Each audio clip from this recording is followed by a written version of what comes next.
Жители Коми делятся своими новостями в сети, публикуют фотографии и видеозаписи.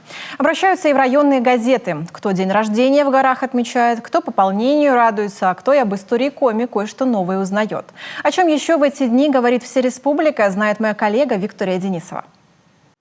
С каждым разом все чудастее и чудастее. На сей раз дружная семья сыктывкарского центра «Аврора» пополнилась необычным жеребенком. По окрасу будто далматинец. Новорожденный Ижмарин унаследовал такую внешность от своего дедушки Арбата. Сходство передалось через несколько поколений. День рождения на Полярном Урале. Почему бы и нет? Жители Коми поделились воспоминаниями об этом в сети. Туристы расположились на большой хадате, установили палатки, устроили баню, накрыли стол. Самый что ни на есть праздничный. Единственное, с погодой немного не повезло. Дождь лил как из ведра. Тем не менее, на атмосферу праздника это ничуть не повлияло. Гриве нынче 435, пишет Кайгородская «Новая жизнь». По случаю юбилея районка посвятила теме целый разворот. Отсюда мы и узнаем. Первое упоминание о селе датируется 1586 годом.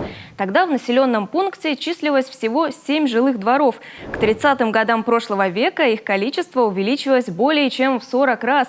К этому же моменту здесь уже были собственная школа, изба-читальня, ФАП и пароходная стоянка. Правда, в последнее время население идет на спад. Была бы работа, пишут в газете.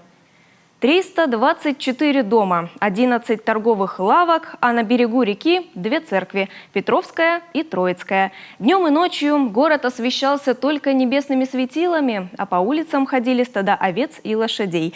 Трудно представить, но когда-то именно так выглядела столица Коми. В сети опубликовали видео «Город на Сысоле» 1979 года. В документальном фильме история Сыктывкара с момента его основания. Всего лишь 60 лет тому назад в Усть-Сысольске, так назывался тогда Сыктывкар, был составлен первый в истории народа Коми букварь. Сегодня Сыктывкар – город высокой культуры, крупный центр науки и современной многоотраслевой индустрии. Ну а мы ждем ваших сообщений в группе телеканала «Юрган» ВКонтакте, чтобы поделиться ими со всей республикой.